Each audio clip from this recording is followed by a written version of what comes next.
She could always do what she wanted. I was always in trouble. So I said nothing. Then Raphael went away to work in the port. For 6 months, Anita lost her prince. In the daytime, she was the same as before. But at night, she cried in her bed because her Raphael was far away. But when he came back, she was happy again. She went to meet him at the big rocks. After a few days, she came back from one of these meetings with a ring on her finger. She showed it to me in the moonlight in our room. It was the gold ring in the shape of a fish. She was very proud of it. She wore it on her finger when she went to meet Raphael. At other times, she kept it under the carpet in our room. Marta stopped and drank from a glass of water. I didn't know what to say. This wasn't the same Anita that my uncle described to me. "Do you know what happened to Anita?" I asked. "Do you know where she went that night? The night she went away?" Marta thought for a few long seconds. "I can remember what I saw. And I can remember what I heard," she said. "I remember all that exactly. I shall never forget it. But I'm still not sure what happened." Chapter 9. The True Prince Told by Marta. On that Sunday night, Marta continued, I went to bed early.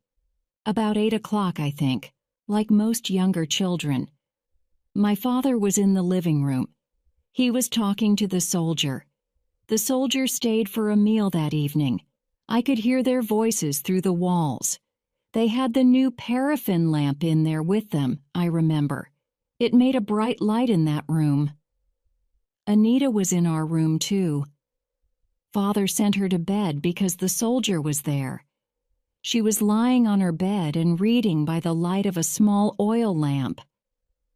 She was listening to the talk in the living room, too. I remember that we could hear the soldier's deep voice very clearly through the thin walls. I think I fell asleep. When I woke up, it was later, but not very late. The bright light from the lamp was still shining under the door of the living room. My parents were in there talking quietly, but the soldier wasn't there with them. Anita was taking things out of her box and putting them in a bag. I sat up and spoke to her. She told me to be quiet.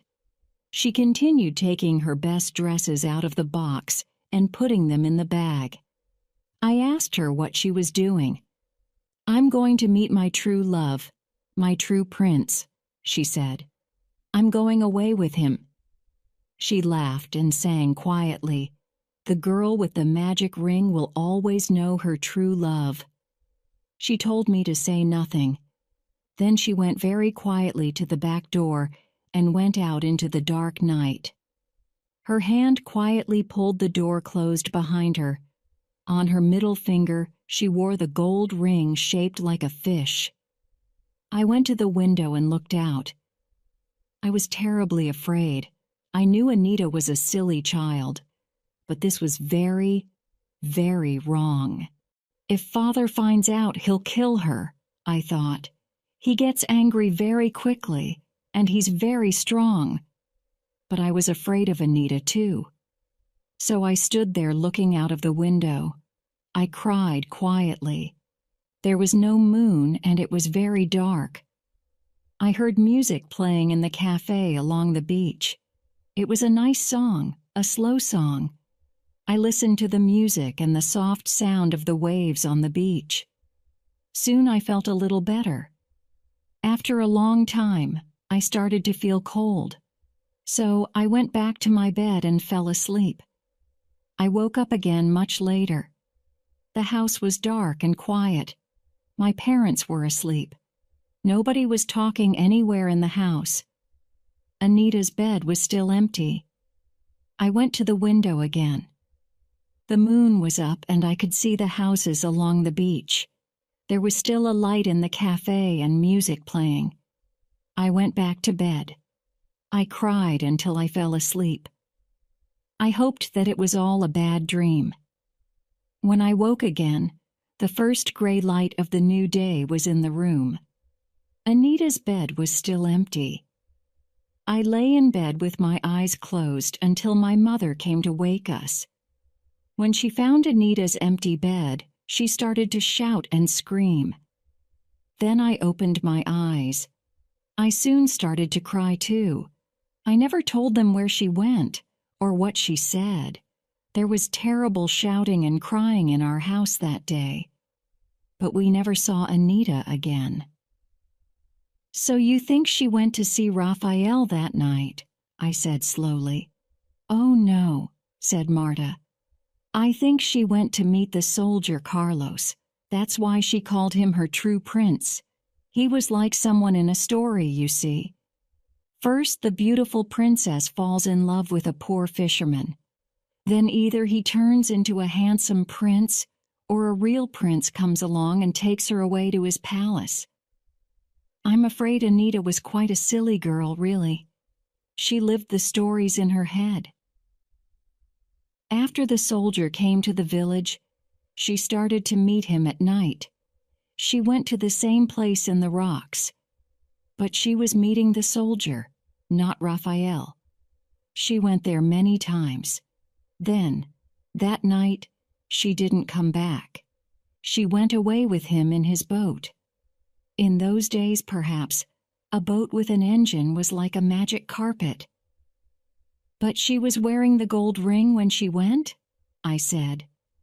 "Yes, she took all her best things, dresses, her storybooks, and the ring." "But Raphael has that ring.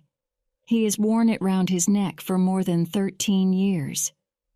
"I know," she said. "I think she spoke to Raphael that night. I think she told him her plans. Then she gave him his ring and went off to meet the soldier somewhere along the coast." "Is that what you really think?" I asked. "Yes," said Marta. "She said goodbye to Raphael and gave him his ring. Then she went to meet the soldier. That's what made Raphael mad. He went to look for her the next day, but all the time he had the ring round his neck. He wanted her to come back, or he wanted her father to find her and bring her back. But she never came, and when she didn't come, Raphael went mad. When you talk to Raphael, what does he say? He holds the ring and says, 'She gave me the ring,' or 'She gave me the golden fish.'" I answered. "Exactly," said Marta. "First she took his ring and said, 'I love you.' Then she gave it back to him and went away with the soldier. That's what made the poor man crazy." "What was so special about the ring?" I asked. "What did Anita say? Something about a magic ring?" "The girl with the magic ring will always know her true love. It was in her story," said Marta. "Her own story. She wrote it herself. It wasn't a story that she read in a book. It was her favorite story. She told it to us hundreds of times." "And it was about a magic ring?" "Yes. In fact, I have the story here. Anita wrote it in a notebook and I kept it. It's the only thing of Anita's that I have. I can't read it, of course, but it's that story." Marta went into another room and came back with a small, thin notebook. She carried it carefully in both hands. She put it on the table in front of me. It was a cheap school writing book. The pages were yellow with age. There was only one story in it. It was called The Ring of the Golden Fish. The story was short. It was written in pencil in the large, clear writing of a young child. Luis and Marta looked at me. I realized they were waiting. They wanted to hear me read the story to them. Chapter 10. The Ring of the Golden Fish. This is the story that I read to Marta and her husband. The story that was written by Anita all those years ago. A long time ago, there was a beautiful princess. She lived in a beautiful palace with big, beautiful gardens all round it. But she was sad because she had no friends. She couldn't talk to anyone or play with anyone. She was a prisoner in the palace because she was so beautiful. Her father wanted her to marry a rich, handsome prince. But the princes in that country weren't handsome, and the rich men weren't princes, and the handsome men weren't princes or rich. So she married nobody, and she was very sad. One day, a poor fisherman came to the beach at the end of the palace gardens. The gardens were very big and went as far as the sea. The fisherman caught a big golden fish, and he wanted to kill it. But it was a magic fish, and it spoke to him. "Don't kill me," it said, "and I'll give you a magic ring. And with this ring, you can marry the princess." So the handsome young fisherman put the fish back into the sea. Soon it came back with a gold ring in its mouth. "The man with this magic ring will always know his true love," said the fish. And it swam away to the bottom of the sea. The handsome young fisherman was called Roberto. Here the name Raphael was written first and then changed. When Roberto put on the ring, he saw in his head a picture of the princess. He fell in love with her. He walked through the gardens to the palace, looking for the princess. When he found her in the garden, he put the magic ring on her finger, and she knew immediately that she loved the handsome young fisherman. They went to her father, the king, and he gave the poor fisherman half his lands, and they were married and lived happily forever. It wasn't really a very good story. It borrowed a lot from other stories, but it told me a lot about poor Anita. It told me why Raphael suddenly decided to work in the port for 6 months. It told me why he brought her a gold ring in the shape of a fish. I went back to my uncle's house. It was late at night, but I sat with him and drank coffee. My head was full of changing ideas. I said very little, but I thought a lot. "Have you learned anything important or useful?" asked my uncle. "I don't know," I said. "I can't tell you what Marta told me. I promised to keep it a secret. But are you sure about what you told me? You haven't made any mistakes?" My uncle thought for a few seconds. "Yes, I'm sure. I haven't forgotten anything important," he said. "Did Raphael really come to the cafe when the soldier was still there? Are you sure about that?" "Oh, yes, I'm sure. I remember how they looked. Raphael was clean and fine in his best clothes. The soldier was sitting at the table with his friends round him, but he was looking at Raphael all the time. They were like 2 dogs looking for a fight. And Raphael stayed in the cafe and danced until late at night. And you were with him all that time." "I was with the poor boy all the time until nearly midnight. Then I closed the cafe and sent him home." "Then how did Anita give him the ring?" I asked myself. "She didn't leave the house until the music was playing in the cafe, and at that time she had the ring on her hand. And Raphael was already in the cafe with the soldier, and he stayed there until midnight, about 2 hours after the soldier left in his boat." Chapter 11. Rosa's Promise. That night I slept badly. Poor Raphael with his mad eyes came into my dreams many times.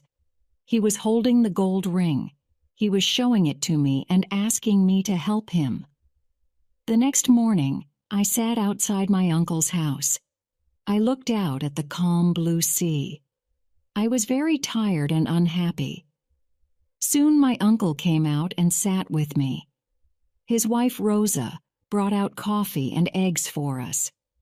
"What will you do now?" asked my uncle. "I don't know. I still don't know why Raphael went mad. I still don't know when exactly. I can't believe that a man can go crazy for love of a girl. You say Anita was very beautiful, but a strong young man doesn't go mad for love. Rodrigo is right. I can't explain it. But I'm sure it was something more strange, more terrible. There is a reason, but I haven't found it. I think nobody here in the village knows it. So, what will you do? Asked my uncle again. I'll take Raphael to the hospital in the capital. If you help me, I'll give him some medicine. Then he'll go to sleep. When he's in hospital, I can begin to help him. I believe something terrible happened to him. I don't mean when Anita ran away with the soldier. I mean something really terrible. Something strange and frightening. Raphael is afraid to remember it. That's why he's mad. At the hospital, I can give him modern medicines. They'll help him to sleep and to feel happy. Then perhaps he'll remember what happened to him. If he can remember, he'll get better. Rosa was standing in the door. She came to me and took my hand. She looked into my face. Her eyes were full of tears and she looked terribly afraid. Please don't take Raphael to hospital, she said. Leave him here in the village with us. He'll be all right with us. I was surprised. There were tears in her eyes. She really was very worried and afraid. I thought it was the hospital. Village people are often afraid of hospitals. They believe that people only go to hospitals to die. Please don't worry, Aunt Rosa, I said calmly. I won't hurt him. I really think I can help him to remember. With God's help, perhaps I can make him better.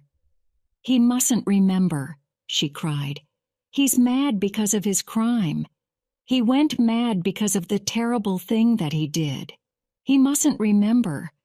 If he remembers, he'll die. My uncle and I looked at Rosa. We were very surprised. Her face was red and tears were running down her face. What do you know about Raphael's madness? Asked my uncle quietly. I'm sure you know something. Tell us now. Rosa put her wet face in her hands. I promised poor Clara not to tell, she cried. I promised her on her deathbed. But if you leave her poor son here with us, I'll tell you. Rosa dried her eyes. She sat on the steps in front of the house. She didn't look at us. She looked out at the sea all the time as she told her story. I sat with his mother, my sister, when she was very ill 5 years ago. Before she died, I promised to be a mother to her poor, mad son. We know that, said my uncle. You and I agreed to look after him. And we have. But what did she tell you about why Raphael went mad? Rosa put her face in her hands. Please don't tell anyone, she cried. I promise to keep her secret forever. We promise, I said. What secret? The secret of Raphael's madness, said Rosa. His mother knew it, but she kept his secret from everyone. He was mad because he did a terrible thing. He did it for love, from hate, the poor, poor boy. What did he do? He killed a man. He took another man's life, the worst crime of all. He murdered the soldier because of his love for Anita. He did what? But that's impossible, shouted my uncle. That's what Clara told me, said Rosa. She told me everything only hours before she died. She couldn't meet God with that secret in her heart. But how? When? I asked her quietly. Did she say? I'll tell you what Clara told me, said Rosa. Her words are written in fire on my heart. I'll never forget them. Chapter 12. A Terrible Secret Told to Rosa by Clara. It happened that Sunday evening, said Clara. It was the evening before Anita went away. I cooked some fish and rice for myself and Raphael. Soon it was ready, but Raphael was out in his boat. He often went out soon after it was dark. That day, he was out for more than an hour. Then I heard his boat come onto the beach near our house. As you know, the house stands alone at the end of the village. But still, Raphael didn't come to the house, and the food was getting cold and dry. So I took the small oil lamp from my kitchen, and I went down to the sea to find him. The boat was half on the sand and half in the water. Raphael was standing next to it. He was washing the inside of the boat. There was a lot of water in the bottom of it. I came near with the small lamp. The light shone on Raphael and the boat. He was very wet, his head and hair, his clothes. The water was running down him. Then I saw something terrible. There was blood on Raphael's clothes, blood in his hair, blood running down his face. His wet shirt and trousers were covered in it. There was fresh blood on his hands, red in the light of the lamp. "God save us," I said. "What's happened?" "I'm all right, Mother," he answered. "Don't be afraid, but I've killed the stranger who came here to steal my true love." Then I saw that all the water and the bottom of the boat was dark with blood. I put out the lamp immediately. There was no moon, and the night was dark. I looked round at the empty beach. "Take off those clothes," I said quietly. "Wash yourself in the sea until you're clean. Then go to the house and put on clean clothes. Go quickly to the cafe so people can see you. I'll wash your clothes and the boat. Nobody will know what you've done. If the soldier stops coming here, people won't be very surprised. The man was a stranger. He had no family or close friends." Raphael did what one told him. He went to the cafe and stayed there all that evening. While he was there, I washed the boat. Then I washed his shirt and trousers many times until you couldn't see the blood. "Oh, Rosa, my dear wife," said my uncle quietly. "Have you kept this dark secret in your heart all these years since Clara died?" "I promised her. She asked me before she died," cried Rosa. "She was as mad as her son," said my uncle angrily. "We know the soldier ate with Rodrigo in his house that evening. Then he came straight to the cafe. I saw him and talked to him. He left the cafe alive and well. About an hour later, I heard him leave the village in his boat. More important, Raphael was with me in the cafe when the soldier left. Yes, he was wearing his best clothes and he was very clean. But when Raphael came into the cafe, the soldier was sitting there, alive, I promise you. Perhaps he followed the soldier in his boat when he left that night. Perhaps he killed him on the sea later," said Rosa. Clara didn't remember the time exactly. "Impossible," said my uncle. "Raphael stayed in the cafe with me and a lot of other men. He was dancing to the music. He didn't leave the cafe for about 2 hours. And Raphael couldn't catch the soldier's boat. It had an engine.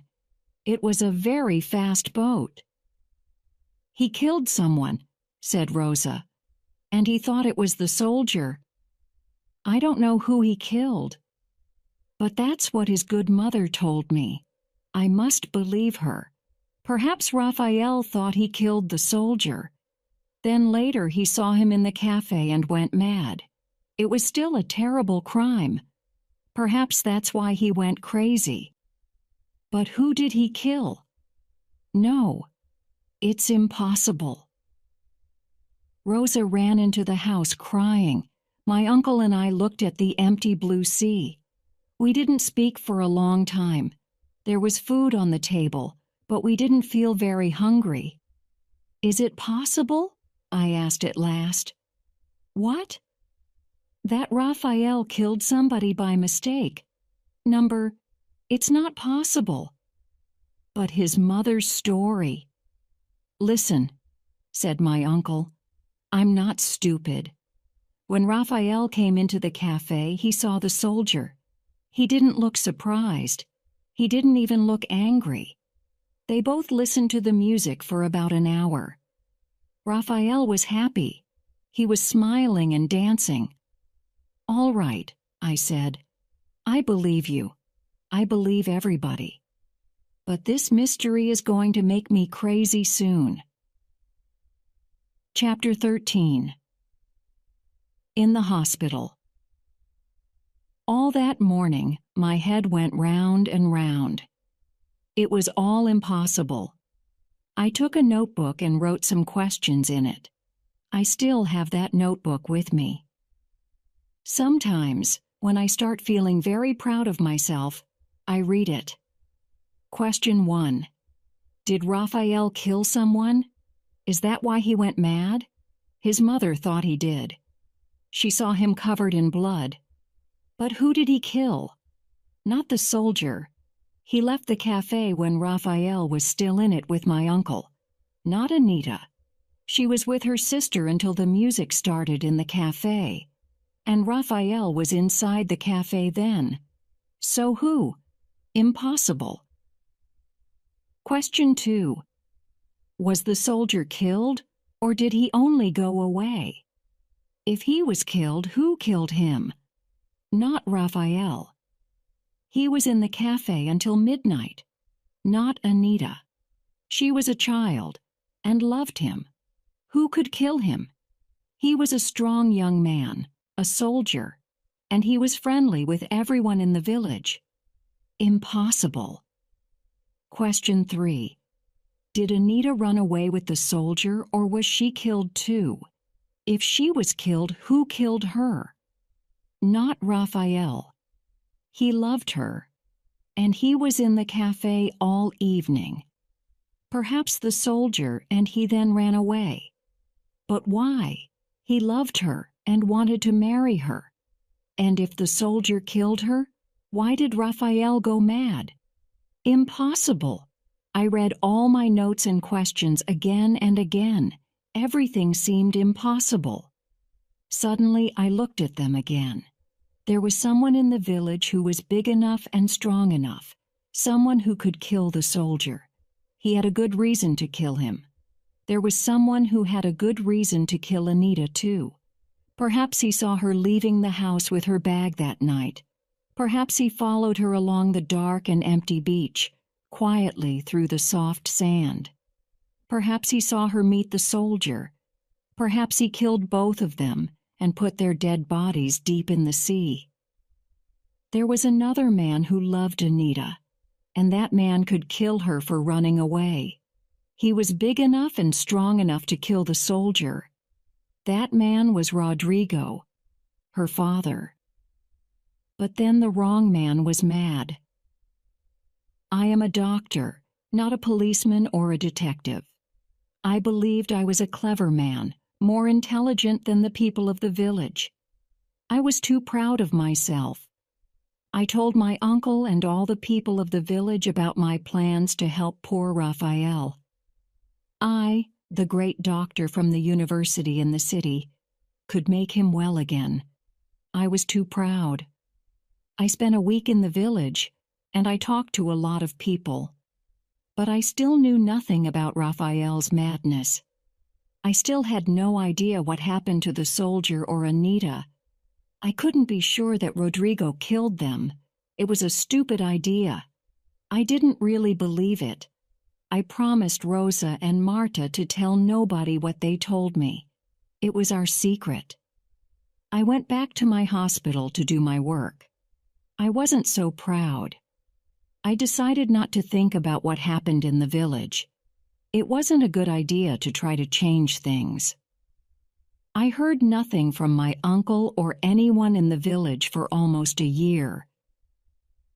I often dreamt of Raphael and his gold ring when I was very tired. But I never went back to the village. I didn't want to meet those good people. I was sure they didn't have a good opinion of me now.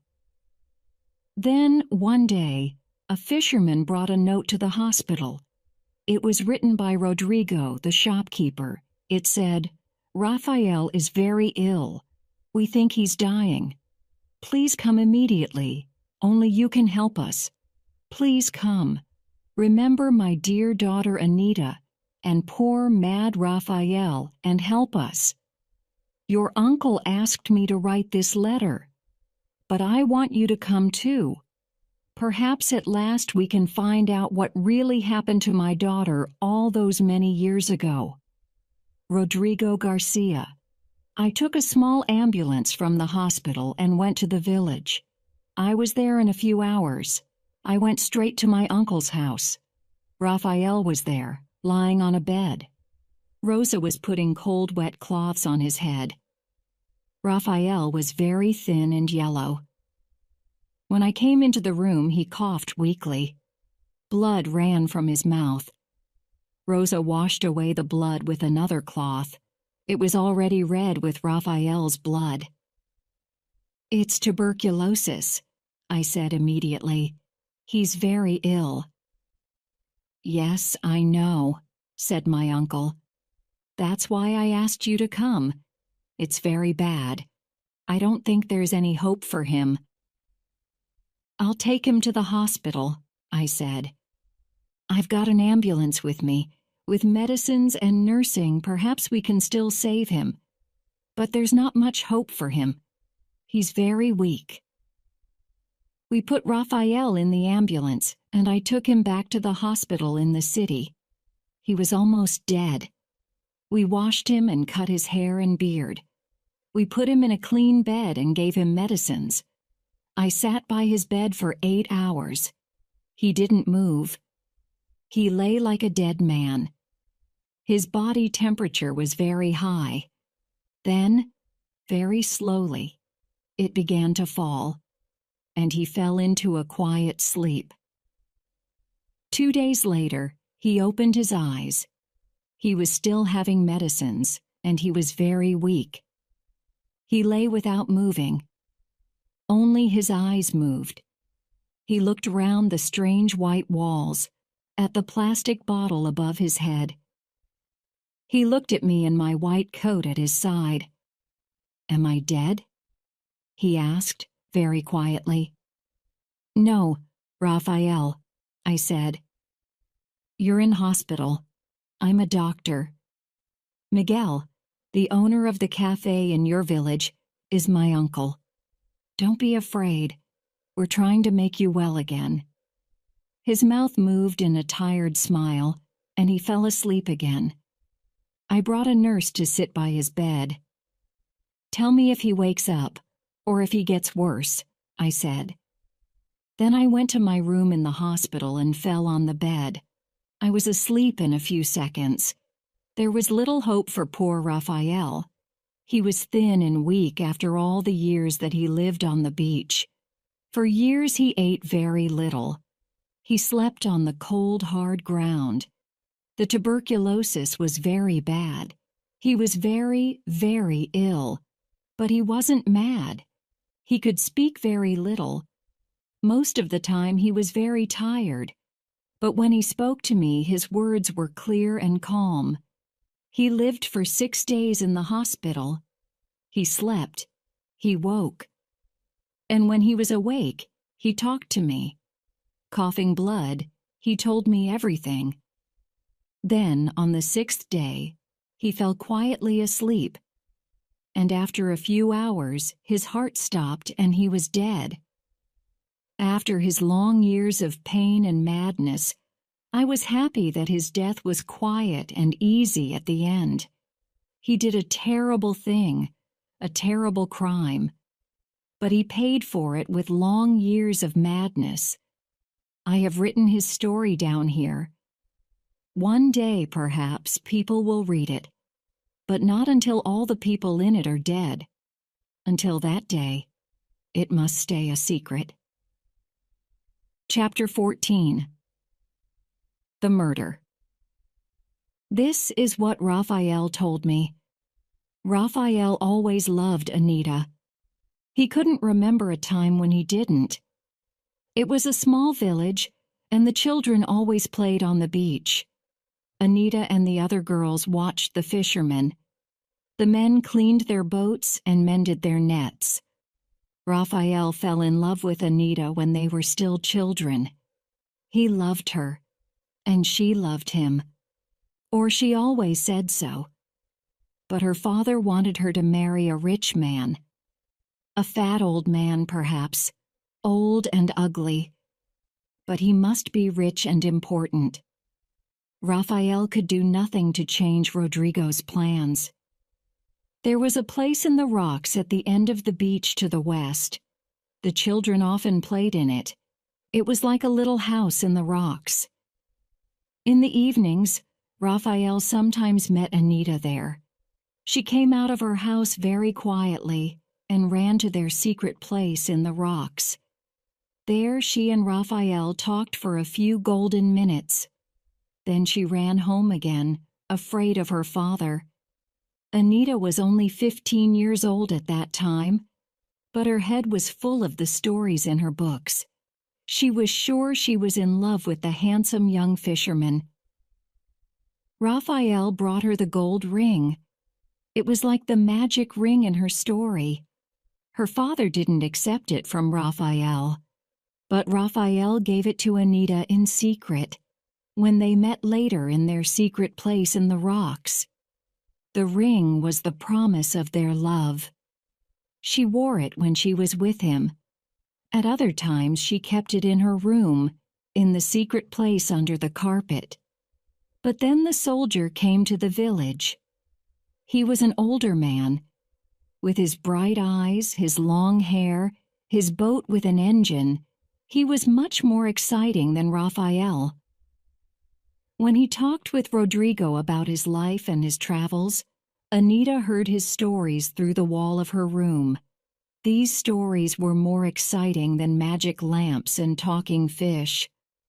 Anita soon thought Raphael was very boring. She stopped meeting him. She stopped speaking to him. Now she was sure she was falling in love with the soldier, but she still kept Raphael's ring, of course. Raphael was very sad. He wanted the soldier to leave the village and go away forever. He wanted Anita to come back to him. But then, one night, Raphael was coming back late from a fishing trip. He saw Anita running along the beach in the moonlight. He watched quietly from the sea. He saw Anita meet the soldier in the little house in the rocks. How did the soldier speak to her? How did Anita give him the time and place to meet? Raphael didn't know. Perhaps the soldier gave her a secret note. Perhaps Anita gave him one. They could both read and write. Raphael left his boat and swam to the shore. He moved very quietly through the rocks. The soldier's boat was in a small piece of open water on the other side of the rocks. It was only about 10 minutes from the village along the coast. Raphael watched and waited until he saw Anita run back to the village. Then he watched the soldier swim back to his boat. After a few minutes, the soldier started his engine and went away to the west. Raphael was very angry, but he was angry with the soldier, not Anita. He hated this man who was a stranger in the village, a man who the people all accepted as a friend, but a man who was now stealing Anita, his own true love, from them. Next time the soldier came to the village, Raphael watched him. When the soldier went away in the evening, Raphael went quietly along the beach to the place in the rocks. Soon the soldier's boat came back into the place in the rocks, and he lowered his anchor. The soldier swam for a few minutes in the moonlight. Then he sat in the boat again and smoked a cigarette. He sat for a long time, looking sometimes at his watch. At last he swam to the beach and went to the secret place in the rocks. He waited there. Soon Anita came, hurrying over the rocks. She and the soldier kissed, long, loving kisses. They sat in the little house in the rocks. The soldier held her close, They talked and laughed and kissed again. And all the time Raphael watched and listened to them with black hate in his heart. After that, Raphael followed the soldier every time he came to the village. The soldier did the same every time. Sometimes Anita didn't come to the place in the rocks, but the soldier always waited for her there. Then Raphael knew how to kill the soldier. It was a good plan. The next time the soldier came to the village, Raphael's plan was ready. The soldier arrived in the village that Sunday and went to Rodrigo's shop with the tin of paraffin. Raphael waited until it was dark. He saw the bright light of the lamp in Rodrigo's house. He watched the soldier start to eat the meal with Rodrigo. He had everything that he needed in his boat. He sailed out quietly to the place in the rocks, the place where the soldier always waited. He took his boat close to the shore and tied it to a rock. Then he went on foot to old Santiago's farm. The old donkey was standing sleeping in its field.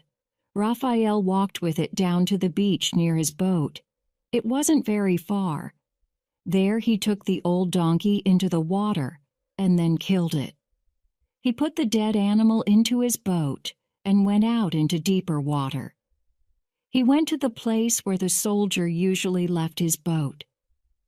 There he began to cut up the dead donkey, throwing the pieces into the sea. He and the boat were soon covered in the donkey's blood. But there was much more blood in the water all round the boat. Raphael knew that the sharks, far away in the sea, could smell it. Raphael kept the back legs of the donkey in his boat. He took a long, strong piece of line and tied the legs to it. Then he sailed quietly back to the village. There was no moon that night, only the light from the stars. Soon he could see the beach and the houses of the village. The lamp was still burning in Rodrigo's house. The soldier's boat was a few meters from the shore. It was always in the same place. The soldier didn't want to break his engine. Raphael moved his boat close to the soldier's boat and stopped. He went into the dark water and swam across to it. He had the end of the line in his teeth. He tied it to the bottom of the soldier's boat. Then he swam back to his boat and put the legs of the donkey quietly into the water. Now, the soldier's boat had the smell of blood behind it. Raphael took his boat to the far end of the beach in front of his house. He pulled it half onto the sand and began to wash the donkey's blood from the bottom of the boat. He washed some of the blood from his clothes in the sea. But there was a lot of blood and water in the boat. Suddenly his mother came with an oil lamp. She saw the blood on his clothes and in the boat. She was afraid he was hurt. "Don't be afraid, Mother," he said. "I'm not hurt. This isn't my blood. I've killed the soldier." It was true. The soldier wasn't yet dead, but Raphael's plans were made. Raphael wasn't afraid to tell his mother. She always kept his secrets. She was very calm when he told her. She sent him to the house to change his clothes. She stayed and cleaned the boat. When he went to the cafe, he found the soldier there. He was surprised. He thought the soldier was spending the evening with Rodrigo. Raphael looked at the soldier, his enemy. He was smiling and laughing with his friends. Raphael thought, "The sharks are already waiting for you. Tonight you're going to your death." The soldier left in the middle of the evening. He went out to his boat, started the engine, and went off to the west. Raphael stayed in the cafe, listening to the music.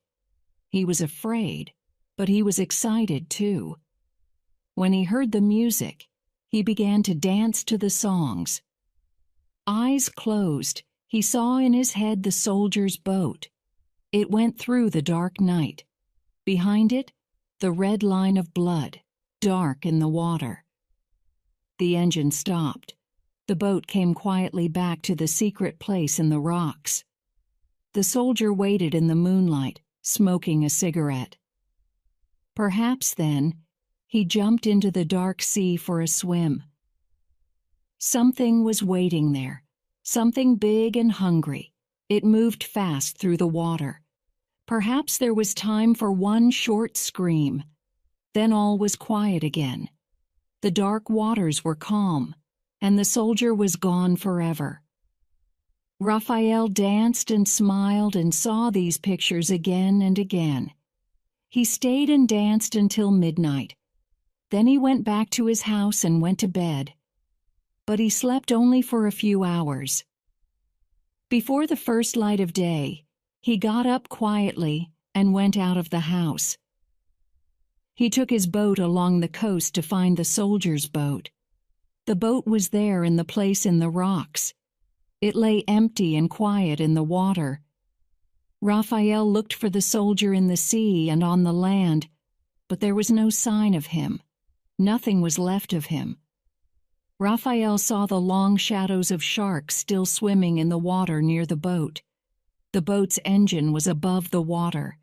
There was a long piece of fishing line tied many times round it. Raphael laughed. "My plan was better than I thought," he said to himself. "I tied the legs of the old donkey to his boat with some fishing line, and the line also stopped the engine, so the soldier had to go into the water to untie it." Raphael took the soldier's boat far from the shore. There he made a hole in the bottom and pushed it under the water. Soon it went down to the bottom of the sea. Raphael was happy. The soldier and his boat were at the bottom of the sea. Nobody knew what happened to him. He went back to the village and into the house to have an early breakfast. Suddenly, he was very hungry. Chapter 15. The Truth, at Last. A little later, Raphael told me, he and his mother heard the shouting and screaming from Rodrigo's house. They soon learned that Anita was nowhere in the house or the village. Raphael smiled to himself. Perhaps Anita was still waiting somewhere for her soldier. She can wait forever. She'll never see him again, he thought. "I'll sail along the coast and look for her," he told his mother. In fact, he wanted to go to a quiet place to wash his boat again. There was still some dark blood in the bottom. He went back to the place in the rocks. It was calm and quiet there. The soldier's boat was at the bottom of the sea. Raphael took some water from the sea to wash his boat. A small shark swam slowly under it. Almost without thinking, Raphael picked up his fishing spear.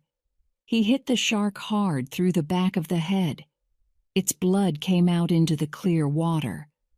A few other sharks, bigger ones, smelt the blood and came fast through the water.